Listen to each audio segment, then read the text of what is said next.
रायबरेली में सीएम योगी आदित्यनाथ की मौजूदगी में कांग्रेस के विधायक राकेश प्रताप सिंह आज बीजेपी में शामिल हो गए। राकेश प्रताप सिंह के साथ उनके हजारों समर्थकों ने भी सीएम योगी की मौजूदगी में बीजेपी की सदस्यता ग्रहण की। वह सीएम योगी ने बीजेपी की जन विश्वास यात्रा को संबोधित करते हुए सरकार की उपलब्धियां बताते हुए विपक्षियों पर जमकर हमला बोला। हरिचंदपुर से विधायक श्री राकेश प्रताप सिंह आज उनकी औपचारिक घोषणा भारतीय जनता पार्टी की दिश से हो रही है, क्योंकि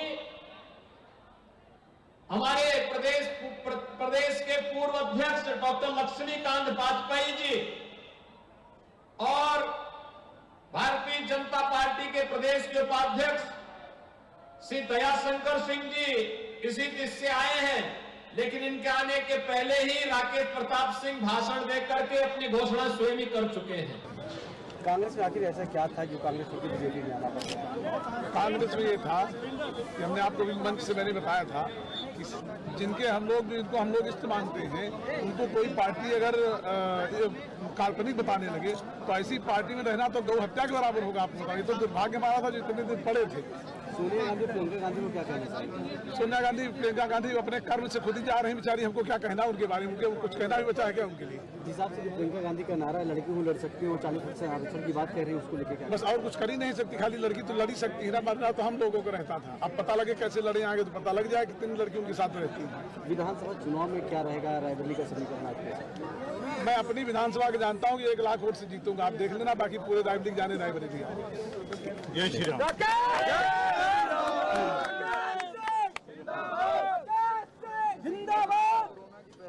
इस वक्त हम रायबरेली में, हमारे साथ बीजेपी के राज्यसभा सांसद संजय सेठ जी, आपको बहुत स्वागत है। पहला सवाल ये कि आप भी मैदान में उतरे हैं, लोगों को देख रहे हैं, बातचीत कर रहे हैं, क्या माहौल और आपको लगता है बीजेपी सत्ता में वापस करेगी? देखिए, भाजपा ने पूरे उत्तर प्रदेश में 6 जगहों से अलग अलग यात्राएं शुरू की है। यात्रा में सब देख रहे हैं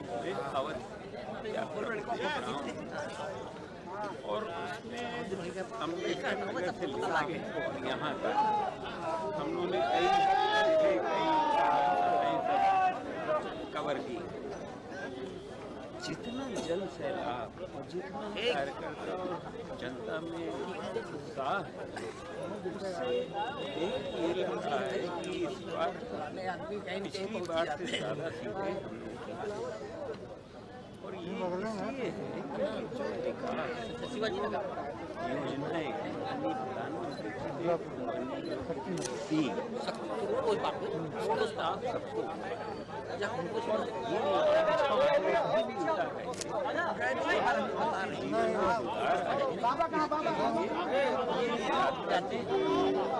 जो उत्साह देखने को मिल रहा है,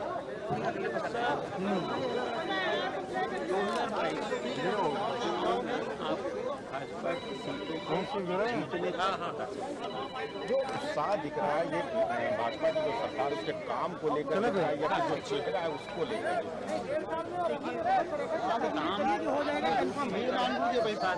चेहरा भी उसी के बराबर होगा।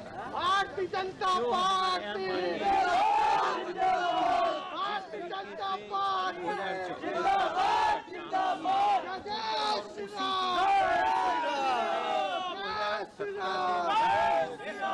जो बढ़ाया है और अपनी तरफ से यहाँ पे गुंडा राज और जो माफियागिरी ये सब खत्म किया, उसका चेहरा भी है और वो विकास भी है। दोनों चीजें आपके उसकी वजह से आपको आगे सब 2022 में भाजपा की सरकार बनती आपको मिलेगी। आखिरी सवाल ये है कि विपक्ष कई बातों को लेकर हमलावर है और जो मुद्दे वो उठा रहा है, कहीं न कहीं वो बीजेपी के लिए परेशानी खड़ी कर सकते हैं। नहीं, कोई परेशानी नहीं। मैं इस यात्रा में जब से हूँ और जितना मैं देख रहा हूँ तो उसमें मुझे कहीं पे कोई परेशानी दिखी नहीं रही। इस वक्त जो जनता में उत्साह है वो सब अपना आशीर्वाद देने के लिए, भाजपा को आशीर्वाद देने के लिए निकल चुका है। उसने अपना मन बना लिया है और अब भाजपा की सरकार बननी है और वो भी 325 सीटों से ज़्यादा जीतेगी। बहुत बहुत शुक्रिया। ये थे राज्यसभा सांसद बीजेपी के संजय सिंह, जिनका पूरा विश्वास है कि 2022 में बीजेपी दोबारा पूर्ण बहुमत के साथ सत्ता में वापसी करेगी। कैमरामैन अभिषेक के साथ अशफाक अहमद, अनादि टीवी, रायबरेली। रैली में हमारे साथ बीजेपी के एमएलसी और सीनियर नेता विजय कुमार पाठक जी हैं, जो जन विश्वास यात्रा के साथ यहाँ पहुँचे हैं। विजय जी, क्या जोश, आप तो काफी लंबी यात्रा के साथ यहाँ पहुँचे हैं, काफी क्या आपको लग रहा है और कितना जोश है लोगों में? हम केवल रायबरेली की यदि बात करें तो हमारा नारा था कांग्रेस मुक्त भारत, तो हमने आज रायबरेली में एक और कांग्रेस के विधायक को अपने इस जन विश्वास यात्रा के दौरान शामिल कराया। और आप अगर रायबरेली के स्वागत को देखें तो 5000 मोटरसाइकिलों के साथ लोग गुलरिया जो बॉर्डर था बॉर्डर पर लोग रुके थे। लगभग कम से कम समझ लें 600 गाड़ियाँ थी मेन पॉइंट पर। उसके बाद अलग अलग जगहों पर आपने देखा कि हजारों वाहनों के साथ लोगों ने भव्य तरीके से स्वागत किया। एक और दूसरा, भीड़ रिस्पॉन्ड कर रही थी। अगर आप माननीय मुख्यमंत्री जी को उद्बोधन को देखें, उनके संबोधन पर लोगों के रिस्पॉन्स को देखें तो भीड़ रिस्पॉन्स कर रही थी। और जब रिस्पॉन्स कर रही तो आप समझ सकते हैं कैसा वातावरण है। इसीलिए भारतीय जनता पार्टी चाहती है कि हम प्रचंड बहुमत से सरकार बनाएं।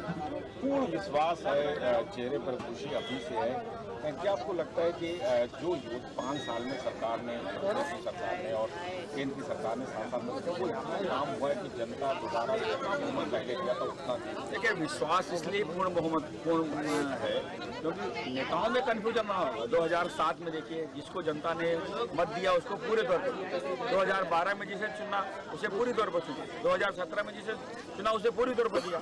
सब लोग मानते हैं कि हम सरकार बना रहे हैं, और अगर हम सरकार बना रहे हैं तो प्रचंड बहुमत से ही बना रहे हैं, क्योंकि उत्तर प्रदेश की जनता ने जिसे मैंडेट दिया उसके साथ खड़ी रही है, उसको फ्रैक्चर मेंटेन नहीं किया। दावा विपक्ष कर रही है, खासतौर पर अगर हम समाजवादी पार्टी की बात करें, उसके अध्यक्ष की बात करें, वो भी कह रहे हैं कि जनता उनके साथ है और बड़ी नहीं, भाई चुनाव कर रहे हैं। नहीं, आप बताओ, कोई पॉलिटिकल पार्टी का आदमी कहेगा क्या कि हम सरकार नहीं बना रहे, और सरकार नहीं बना रहे तो उसे कोर्ट क्यों देते? कोई देख। क्या आपको लगता है विपक्ष के पास मुद्दे नहीं? आप उनसे पूछो ना कि उत्तर प्रदेश सरकार की, केंद्र सरकार की एक योजना बता दें जिसमें हम जाति के आधार पर, महिला के आधार पर पर मैं उनकी योजना गिनाता हूँ। उन्होंने कहा हमारी बेटी उसका था, उसमें लिखा था केवल बेटी। क्यों भाई, सरकार किसी एक पर विशेष जन विश्वास यात्रा जो निकाली जा रही है, इसका रिस्पॉन्स बहुत मिला। आगे तो क्या प्लानिंग है? राजनीतिक दल अपने कार्यक्रमों के माध्यम से कार्यकर्ताओं को भी काम करते हैं, जनता को जोड़ते हैं। हम अपना उसी हिसाब से करते हैं। एक आखिरी सवाल, क्या मैसेज है जनता के? नहीं, जनता के लिए हमने किया है और करेंगे हम। इसलिए आप देखिए, हमने सुझाव पेटिका रखी, उनके सुझावों को सम्मिलित करते हुए अपना इस बार का संकल्प बनाएंगे। पिछले संकल्प पत्र को पूरा किया और आगे का संकल्प पत्र जनता के आवाज के साथ, जनता के सुझाव के साथ बनाएंगे और फिर 5 वर्षों में पूरा करेंगे। बात करने के लिए बहुत बहुत शुक्रिया। ये तो जो है बीजेपी के सीनियर नेता और एमएलसी विजय कुमार पाठक जिनका कहना है कि कहीं ना कहीं जो 5 साल का योगी सरकार का कार्यकाल और 7 साल लोगों की सरकार का कार्यकाल है, उसको लेकर कोई कंफ्यूजन में नहीं है और वो सत्ता में प्रचंड बहुमत से कुछ वापस आ रहे हैं। 5 मिनट में कैमरामैन अभिषेक के साथ